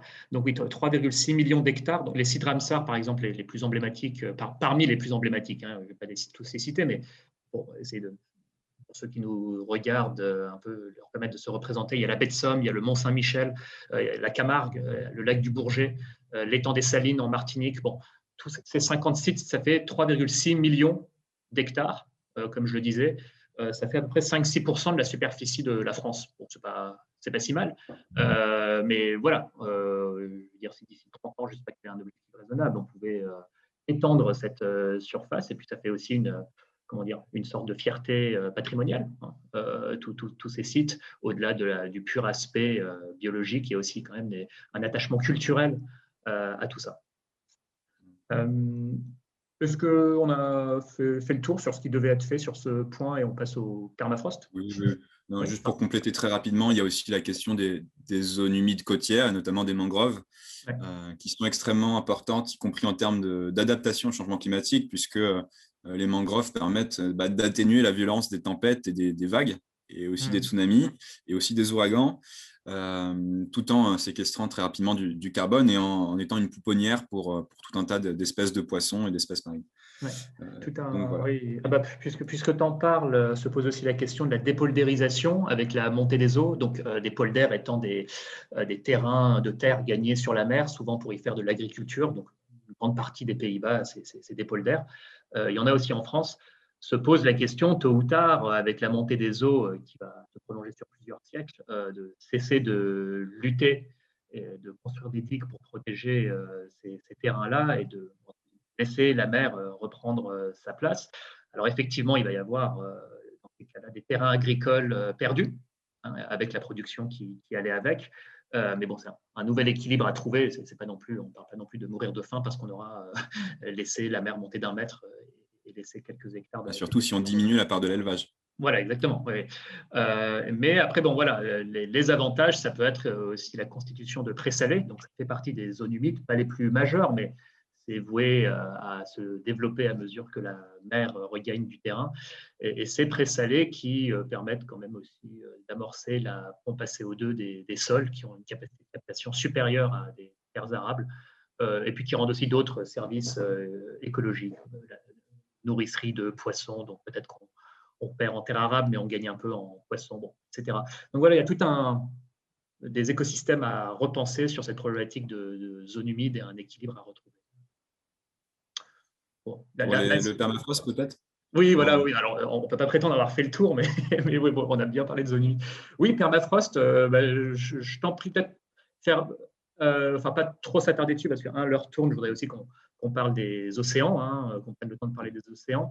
Mais sur le permafrost, en gros, je pense que c'est aussi le chapitre qui est un peu qui est aussi toi le plus précautionneux en te disant c'est plutôt expérimental, donc ça consiste essentiellement à transformer les forêts, des forêts qui ne sont pas autant de valeur qu'une forêt comme l'Amazonie, de les transformer en steppes herbeuses, y faire revenir des herbivores qui, en cherchant de la nourriture, piétinent la neige l'hiver, permettent de la tasser et créer une espèce d'inertie thermique qui fait que ça refroidit le sol, y compris l'été, qui fait que l'été, les couches de permafrost en dessous du sol fondront moins et éviteront de larguer du méthane. Ce que j'ai vu dans un reportage texte sur l'hypothèse de Zimov, hein, donc le scientifique russe qui teste ça à on va pas dire grande échelle, mais à une échelle quand même d'une certaine surface, c'est quand même que voilà, il faut accompagner ces herbivores pour qu'ils ne meurent pas de faim, donc ça nécessite quand même tout un staff pour permettre à ces herbivores de s'adapter au milieu sauvage. Donc pour l'instant, c'est assez expérimental et ça peut être potentiellement coûteux à mettre en place à grande échelle. C'est néanmoins une hypothèse intéressante. Mais peut-être, pardon, je suis bavard, je te laisse la parole là-dessus sur le permafrost. Non, mais tu l'as très bien introduit. Effectivement, hein, il faut être précautionneux parce qu'il n'y a que ce Sergueï Zimov de l'université de Sibérie orientale qui travaille là-dessus. Enfin, c'est sa vision et c'est son Pleistocène Park dans lequel il conduit ses expériences. Donc, effectivement, peut-être que nos téléspectateurs ont vu aussi cet épisode de Next qui est consacré à ça. Et histoire potentiellement, familiale, on peut dire en passant. C'est une très très belle histoire familiale. Il en a fait sa propriété privée après la chute du mur de Berlin, enfin, l'effondrement de l'Empire une histoire de soviétique. courage scientifique. Oui. Exactement, ouais, non, très très belle histoire. Pardon, je t'ai coupé. Et puis aussi, il y a un documentaire qui va probablement sortir prochainement là-dessus. D'ailleurs, il y a une cagnotte en ligne, je crois, pour le soutenir. Enfin, je n'ai plus les éléments en tête, mais on vous les remettra peut-être. Bon, en gros, effectivement, bon, bah, l'idée, c'est de dire que dans la toundra, c'est-à-dire les vastes plaines herbeuses, en fait, avant, à l'ère du Pléistocène, on avait des millions d'animaux. On avait une biomasse animale mégafaune qui était très, très importante, qu'on sous-estime. Mammouths, des rennes, Mammouth, voilà. yak, bison, renne, bœuf musqué et Énorme. prédateurs aussi. Et donc, en fait, ces animaux-là, l'hiver, effectivement, ils retirent une partie du manteau neigeux pour trouver des lichens, des mousses, des herbes, et donc exposent les sols à l'air qui est à -40, à l'air ambiant, parce que la neige est un isolant thermique. Il y a 15 degrés de différence entre sous la neige et sur la neige en Sibérie. Donc, voilà. Et donc permettent au permafrost de se refroidir de 2-3 degrés sur 2-3 mètres et donc d'accumuler une inertie qui permet de survivre un peu à l'été. Donc, effectivement, encore une fois, il faut raisonner au niveau macro. C'est une logistique très compliquée. Ça prendra probablement des décennies pour constituer autant de troupeaux et gagner de l'espace, effectivement, sur la taïga, des forêts de sapins qui sont très pauvres. Enfin, alors, ça dépend lesquelles, mais celles qui ont remplacé la toundra, parce qu'on a retiré les animaux, elles sont assez pauvres en biodiversité. Donc, et puis, elles sont sombres. C'est des sapins, donc en termes d'albédo, c'est bref. Donc, comment est-ce qu'on déploie ça à grande échelle dans une économie en transition qui serait celle de la Russie, qui est très dépendante de ses exportations d'hydrocarbures, on peut aussi se dire que la Russie ou le Canada aimeraient diversifier leur devise à l'export. Donc, pourquoi pas miser sur de la viande de taïga issue des troupeaux, des animaux qui meurent dans les troupeaux, enfin bref. Donc, bon, je sais pas, je dis ça comme ça, mais oui, si ça peut c'est intéressant parce que je n'avais pas entendu parler de cette proposition. Je pense que je ne l'avais pas vu dans cette vidéo Next et c'est dans ton livre que je l'ai lu. J'ai dit, ah bah tiens, oui, pourquoi pas Non, mais développer un c'est juste un élevage. exercice. Oui, c'est juste un exercice de pensée un peu plus holistique et qui comprend des données, y compris géopolitiques, et d'autres variants de la lutte contre le changement climatique, puisque les hydrocarbures, si on en fait des actifs échoués, si on en interdit le commerce, ce qu'il faudra faire à terme, les pays exportateurs vont devoir se transformer et diversifier leur économie. Il faut penser à eux aussi. Il faut les accompagner dans la mesure du possible. Donc ça, c'est le rôle de l'aide au développement, c'est le rôle du multilatéralisme, etc. etc. Donc voilà un peu pour le permafrost. On ne sait pas si on peut vraiment limiter la vitesse de fond du permafrost. En tout cas, ce qu'on sait, c'est qu'il faut essayer quoi qu'il arrive. C'est toujours pareil. C'est peut-être trop tard, mais il faut essayer. Peut-être pour les océans maintenant. Oui, avec plaisir. Je t'en prie. Les océans, c'est un peu, il fait partie vraiment des chapitres du bouquin auquel je suis le plus content parce que j'ai aggloméré des travaux scientifiques très, très différents c'est un milieu qui est mal connu, qui a du mal à être appréhendé de manière globale par les scientifiques qui s'épanchent plutôt sur telle ou telle espèce ou telle zone, bref. Et donc, l'idée, c'était de donner à voir l'impact de la pompe biologique océanique sur le climat. Donc, il y a les océans, deux manières d'absorber du carbone, par la pompe physique, le fait que le CO2 se dissout naturellement à la surface de l'eau, et surtout de l'eau froide, donc ça se passe surtout dans les pôles, ça se transforme en acide carbonique et puis ensuite est utilisé par tout un tas d'espèces pour carbonate de calcium pour les coquilles, pour le zooplancton, bref. Donc ça, c'est la pompe physique du carbone. Et puis, on a la pompe biologique. La moitié de la biomasse produite sur Terre chaque année, c'est du phytoplancton. C'est des petites algues marines microscopiques qui fonctionnent avec de la photosynthèse comme les plantes. Ensuite, il y a une partie de ce phytoplancton qui est incorporé dans la chaîne alimentaire, qui est mangé par du zooplancton, des petits poissons, des gros poissons, des mammifères marins, etc. Et on a une partie qui, va juste mourir et couler sur le plancher océanique. Pareil pour les grands animaux. Une partie qui va, les poissons, tout ça, qui vont à la fois produire des déjections qui tombent sur le plancher océanique et des cadavres qui tombent aussi en partie. Bon, et toute cette matière organique qui arrive sur le plancher océanique, elle est exploitée en partie par la faune des profondeurs, mais il y en a une petite partie, peut-être 2% de la biomasse chaque année, qui finit par sédimenter. Donc, sur des fonds, sur du plancher océanique où il y a assez peu d'oxygène. Donc là, on retrouve le mécanisme de fabrication de méthane et pas de CO2 par les bactéries qui sont là. Sauf que en fait, le méthane, il ne peut pas remonter parce qu'il fait froid et on est profond. Donc on a une pression de l'eau qui font que ce méthane, il va cristalliser sous la forme d'hydrate de méthane, glace de méthane, caltrate de méthane, selon la scientificité des termes. Et donc ça, c'est une forme stable du carbone qui peut se maintenir comme ça pendant des milliers d'années, ce qui suscite d'ailleurs de plus en plus la convoitise de certaines puissances maritimes qui aimeraient bien l'exploiter, au même titre que d'autres hydrocarbures. Les Japonais font beaucoup de recherches là-dessus. Alors, heureusement pour le climat, ça ne s'avère pas très fructueux parce qu'il faut les récolter, faut les aspirer, c'est très compliqué. Mais voilà. Et donc, l'idée, c'est plus on a de biomasse océanique, plus cette pompe-là est active. Plus on a d'animaux qui finissent par tomber sur le plancher océanique. Donc, plus les océans sont en bonne santé, mieux c'est pour le climat. Et donc, il faut arrêter la surpêche. Voilà, les déjections de poissons sont essentielles déjà dans tous ces cycles qu'on décrit pour, j'imagine, nourrir les fonds marins. Alors, les poissons doivent s'hydrater, comme tous les animaux. Donc, boivent de l'eau de mer. Dans l'eau de mer, il y a du sel. Donc, il faut les poissons ont les reins qui turbinent.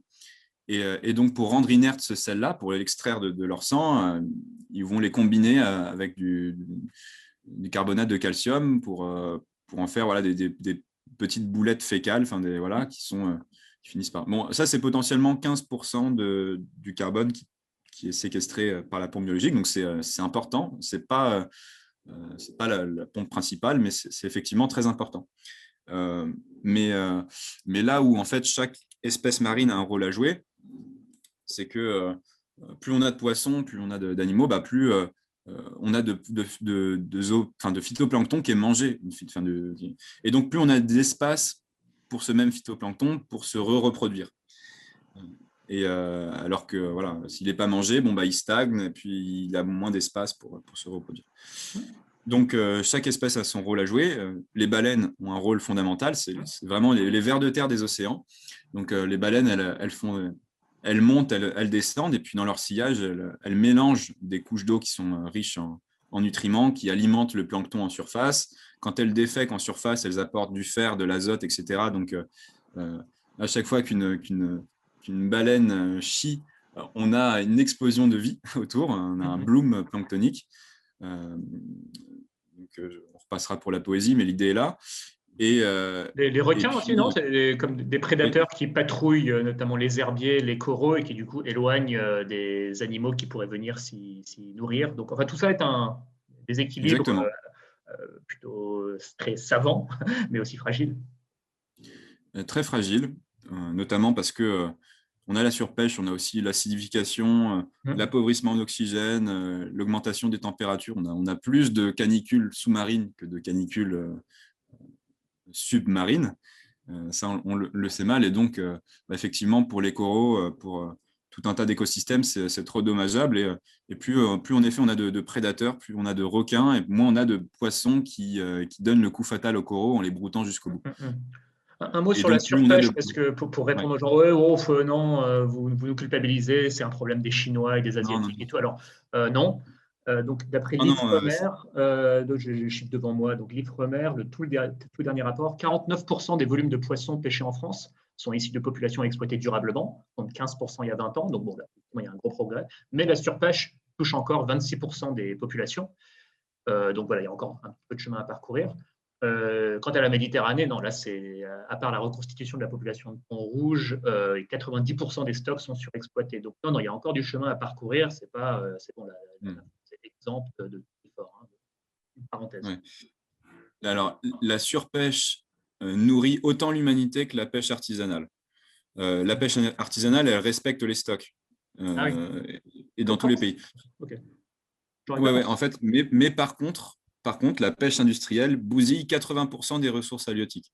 Pourquoi? Parce que, d'une part, il y a un gâchis énorme, c'est-à-dire qu'on passe des filets immenses, puis on trie les espèces, on les relâche mortes dans l'océan.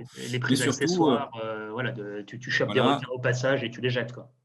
Voilà, mais surtout, on va transformer ça beaucoup en farine de poisson pour alimenter la pisciculture. Donc Ou on a une l'élevage, non? déperdition, Ou ou l'élevage? l'élevage, Ouais. effectivement. Ou l'élevage, mais là, en l'occurrence, qui est le principal levier, c'est vraiment la pisciculture. Ah oui, Il faut d'accord. savoir il faut 5 kilos de poissons sauvages pour faire 1 kilo de poissons d'élevage, forcément, hein, c'est toujours la même logique. On a une déperdition énergétique à ce niveau-là. Et donc, on vide les océans pour nourrir quelques poissons à filet, qui d'ailleurs sont chargés en EGM, en médicaments, etc. Donc, l'idée, c'est pas la pêche qu'il faut arrêter, c'est la pêche industrielle, et il faut même redévelopper la pêche artisanale. Mais l'idée du géomimétisme, dans son approche holistique, c'est aussi de penser aux effets économiques et sociaux.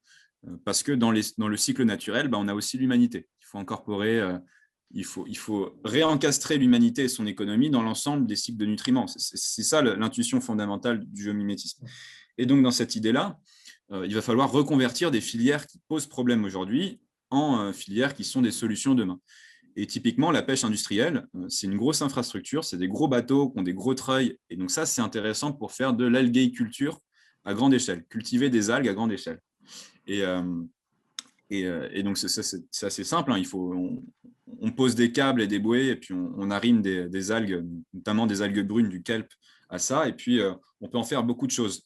Déjà, elles alimentent tout un tas de petits gastéropodes et de poissons et de plus gros poissons. Donc, on peut très bien imaginer un système de polyculture océanique. Il ne faut surtout pas reproduire les erreurs du sol dans l'eau, hein. Donc, où en fait, on a des petits bateaux de pêche qui arpentent les fermes d'algues avec de la pêche à la ligne, et qui du coup, voilà, c'est un système de pisciculture extensif quelque part. Et puis, de ces algues, on peut en faire beaucoup de choses. On peut en faire du bioplastique, on peut les laisser couler sur le fond de l'océan pour séquestrer du carbone, on peut en faire des biocarburants aussi. Plutôt que de prendre des terres arables dont on a extrêmement besoin pour ça, en fait, la moitié de la matière sèche du kelp, c'est de l'huile. C'est beaucoup plus huileux et donc beaucoup plus énergétique que toutes les plantes terrestres. On a des mécanismes physiques. Donc voilà. Et en faisant ça, notamment, on pourrait redynamiser notre activité littorale, qui a beaucoup souffert de la disparition de la pêche côtière, toute la façade atlantique notamment, pas que. Chez moi, en Normandie, voilà, moi, j'ai vu une flottille de pêche diminuer divisée par 5 en 20 ans, quoi.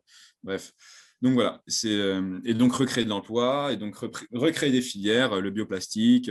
On a énormément de choses à faire avec les algues, et on a besoin d'un effort de recherche et développement considérable là-dessus, et donc effectivement aussi d'emploi d'ingénieurs, etc.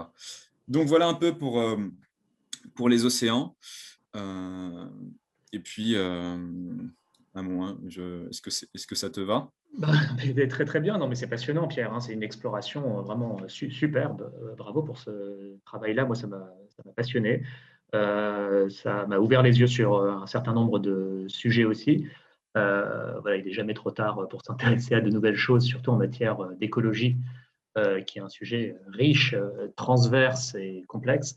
Non, pour être honnête, ça rejoint aussi un petit peu mon cheminement à moi, qui je pense est aussi celui de certaines autres personnes qui s'intéressent à l'écologie depuis un certain temps, pas toutes, mais où j'avais aussi pris la problématique de la planète, entre guillemets, trop sous l'angle purement climatique, et la problématique climatique trop sous l'angle purement énergétique et quand même agricole, mais seulement au sens des rots de vaches qui émettent du méthane. Je me rends compte maintenant depuis quelques années, et a fortiori depuis quelques mois, où j'ai poussé mes recherches sur beaucoup des sujets que tu évoques là. Il y a ton livre, et puis aussi commencer à creuser ces sujets sur la vie sauvage, les services écosystémiques, alors à la fois personnellement et professionnellement. Je me rends compte que c'est un champ très vaste, très riche, qui pousse à l'humilité. J'entends beaucoup les scientifiques du MNHN comme Bruno David et Pierre-Henri Gouillon dire nous sommes modestes, contrairement à des sciences comme la climatologie où on peut dessiner des trajectoires, chiffrer un petit peu les choses. Nous, on n'en est pas forcément capable. On sait dessiner des grandes tendances, ou alors dire que telle espèce est en danger et telle espèce rend ces services-là, mais il y a encore beaucoup d'inconnus. On ne sait pas si la perte de biodiversité, ça devient gravissime pour l'homme. Elle est déjà gravissime. Est-ce qu'elle devient gravissime à partir de 60% ou de 80% ou de 90%? On n'en sait rien. On est capable de dire en revanche qu'on ne va pas forcément dans la bonne direction, car hormis la perte de capacité de séquestration de carbone, il y a tout un tas d'autres dégâts provoqués par la perte de biodiversité. Donc ça, c'est vraiment, j'invite chacun à se pencher sur cette question qui est plus large que celle du climat, qui est celle vraiment du vivant, mais qui touche à celle du climat, comme tous les exemples qu'on a donnés ici. Donc c'est un champ qui pousse aussi, oui, finalement, à l'humilité, à la contemplation de la nature aussi, et aussi un champ où, je le dis de plus en plus, les efforts sont relativement peu coûteux, avec des résultats assez significatifs à court terme. Donc pour nous autres impatients qui vivons dans le court terme, c'est quand même réjouissant. Alors qu'il faut l'admettre, la question purement énergétique et climatique, c'est des efforts assez colossaux pour en voir les résultats dans 30 ans, et bon, à cause de l'inertie climatique. Là, sur la biodiversité, on peut reprendre l'exemple de l'agriculture sur sol vivant. C'est après un changement de pratique en termes de travail du sol, les retours d'expérience montrent qu'au bout de 4-5 ans, on voit la vie revenir dans le sol. Donc voilà, les sols ne sont pas morts, ils sont épuisés et ils peuvent être revitalisés. Donc ça, je pense, c'est aussi réjouissant pour chacun de voir qu'avec des efforts, pas nuls, des efforts, mais des efforts qui restent relativement modestes par rapport à un système énergétique, une colossale entreprise, que chacun à petite échelle peut aussi faire des choses et en voir les bénéfices assez vite. Et d'ailleurs, ces efforts peuvent aussi être faits unilatéralement. Alors, tu as évoqué beaucoup de leviers dans ta présentation qui nécessitent effectivement une coordination à échelle européenne, etc. Oui, sur certaines choses, on ne peut pas se lancer comme ça, tête baissée et tout seul, mais il y a aussi beaucoup d'efforts de revitalisation de la biodiversité qui peuvent être faits sans attendre d'avoir la permission d'un tel ou d'un tel. Et donc voilà, donc c'est un champ où effectivement on en fera pas mal d'épisodes, d'autres épisodes sur Plan B, mais je communique aussi sur mon post LinkedIn sur ces sujets-là, c'est-à-dire ce fil conducteur de la biodiversité permet de toucher à beaucoup de questions qui dépassent le seul sujet du vivant. Une fois qu'on parle de biodiversité, on parle d'alimentation, comme d'ailleurs Stéphane Minou le fait très bien. On parle de santé. Perte de diversité des espèces, par exemple, signifie aussi qu'il y a moins d'espèces pour faire tampon face aux invasions de parasites, de virus, etc. Donc, comme le dit Pierre-Henri Gouillon, on va, à force de perdre de la diversité, on va avoir des maladies qui se spécialisent de plus en plus dans les quelques espèces restantes, c'est-à-dire nous et nos animaux et nos plantes domestiques. Donc là, c'est pas bon. À nouveau, il est très modeste. Il dit, je ne sais pas quand est-ce qu'une catastrophe pourra se produire, ni où, ni quand, ni de quelle ampleur, mais je sais qu'on ne va pas dans le bon sens. Donc voilà, biodiversité égale aussi santé, hein, sans parler des zoonoses, hein, aussi, comme le coronavirus. Bon.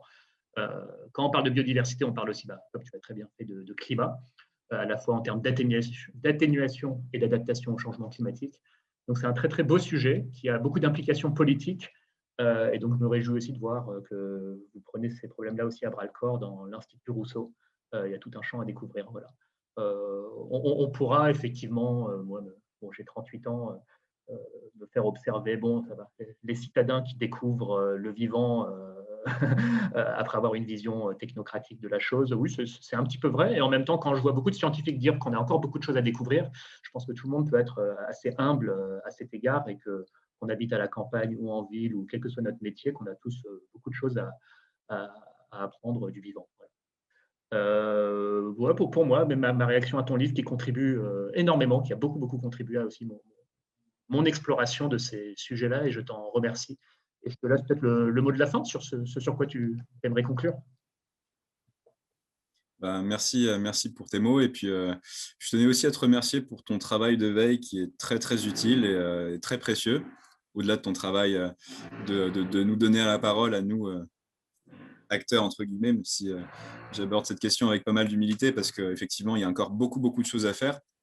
Non, j'aimerais quand même conclure sur l'idée que, alors moi, ça fait quand même, bon, comme toi, hein, ça fait quand même, enfin, moins du coup, mais pas mal d'années qu'on s'intéresse à ces questions-là, aux questions de climat, et qu'on a le nez vraiment au jour le jour dans tout un tas de rapports qui sont anxiogènes de vérité et qui donnent la mesure de l'ampleur de la tâche. Moi,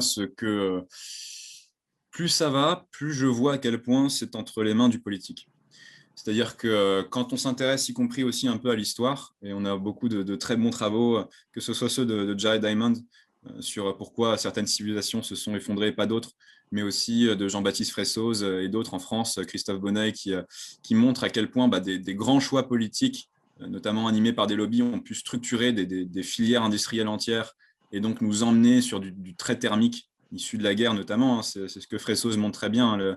La Deuxième Guerre mondiale, c'est vraiment la grande accélération en termes d'émissions de CO2 parce que en fait, on a développé un tel complexe industriel, militaro-industriel, pour lequel les économies d'énergie n'étaient pas le sujet, mais c'était seulement la puissance de feu, après, il a fallu recycler ça dans l'industrie civile et qu'on est resté sur des modèles très thermiques, très gourmands. Et, bon. Donc, on a énormément de leviers qui ne sont qu'entre les mains du politique. Et quelque part, c'est plutôt rassurant parce qu'on a, autant sur des phénomènes d'emballement climatique, on a peu d'impact, autant sur des grands choix politiques. Voilà, la politique, c'est l'irrationalité des hommes, hein, c'est ce qui la rend compliquée, c'est ce qui la rend aussi fascinante. C'est-à-dire qu'il faut que nous, on soit capable de proposer un véritable horizon de société qui puisse gagner une élection présidentielle, donc qui puisse être majoritaire dans l'opinion publique, sur la base d'une décarbonation rapide, ambitieuse et d'une action internationale forte pour la France. Donc, nous, c'est effectivement ce à quoi on s'intéresse beaucoup à l'Institut Rousseau, notamment autour du concept de reconstruction écologique. L'idée que notre pays a été martyrisé par 30-40 ans de mondialisation néolibérale, qu'on a perdu beaucoup de nos emplois et de nos industries. Or, qu'il va falloir rapatrier, faire de la réindustrialisation verte, si on veut retrouver une maîtrise sur nos émissions importées, en gros sur toute la chaîne de valeur qui, en fait, dans les pays producteurs que sont la Chine et tout, des objets qu'on consomme sont très carbonés. Il faut qu'on retrouve une maîtrise là-dessus pour pouvoir décarboner nos systèmes productifs efficacement. Donc tout ça, ça crée de l'emploi, tout ça, ça relance un pays, quoi. Donc voilà un peu les idées qu'on porte. Je tenais à finir sur cette note-là parce que pour moi, c'est la seule note d'espoir. C'est que si grande bifurcation politique, et on n'a pas beaucoup de temps, là, on peut faire beaucoup de choses. On peut faire d'autant plus de choses au niveau international qu'on est la France. Certes, 1% des émissions de gaz à effet de serre, mais le troisième réseau diplomatique au monde, avec une certaine assise, parce qu'on a cette image dans l'inconscient collectif, que nos derniers gouvernements sont en train de dilapider par suivisme stupide des Américains, etc. Mais soit ça existe encore. On a apporté au monde des droits de l'homme. On peut aussi essayer d'apporter à l'ONU, au multilatéralisme, les droits de l'homme et de la nature en poussant à fond, faire bifurquer l'Union européenne qui n'existerait pas sans la France et qui s'effondrerait sans la France. Donc on a des leviers en termes de négociation qui sont bien supérieurs à ceux qu'on croit. Il va falloir qu'on réfléchisse sérieusement en 2022 à qui passer pour redonner la puissance publique nécessaire pour pouvoir amorcer véritablement une reconstruction écologique du pays, quoi. Non, le fait que la France ne pèse que 1%, alors un peu plus si on compte les émissions importées, mais je ne rentre pas là-dedans, ne la dispense pas, de montrer l'exemple et surtout de mettre en place tout un tas de mesures et d'activer tout un tas de leviers qu'on a cités, on en a cité pas mal, et là, intérêt à activer même dans son pur intérêt national. Avoir des sols en bonne santé, avoir des forêts qui survivent au réchauffement climatique et avoir des cultures d'algues qui rendent un tas de services, voilà, c'est dans notre pur intérêt, limite unilatéral, quoi. Donc si en plus ça peut montrer l'exemple à d'autres, tant mieux. Donc non, il n'y a pas d'excuse et vraiment, à nouveau, félicitations pour ce livre qui aussi donne beaucoup de mesures concrètes sur ce genre de mesures, un peu no regrets, sans regrets, qu'on pourrait prendre et une nouvelle direction et un nouvel horizon de développement à la fois local, national, international. Et il y a bien besoin de ça, de ce genre d'horizon et d'un récit où en 2050, voilà, on s'en sort et où le vivant aura fortement contribué à ce qu'on s'en sorte et où on aura réussi au moins partiellement à réancrer nos activités dans une logique un peu plus biologiquement stable. On va dire. Super, mais écoute, tournons-nous-en, on pourrait parler des heures. Merci à spectateurs, nos auditeurs qui nous auront suivis jusqu'ici. On se retrouvera probablement pour parler d'autres thèmes, hein. Il y a des intervenants qui sont revenus plusieurs mois après. Et bien sûr, Pierre, tu es le bienvenu quand tu veux. Merci Cyrus. Merci, au revoir.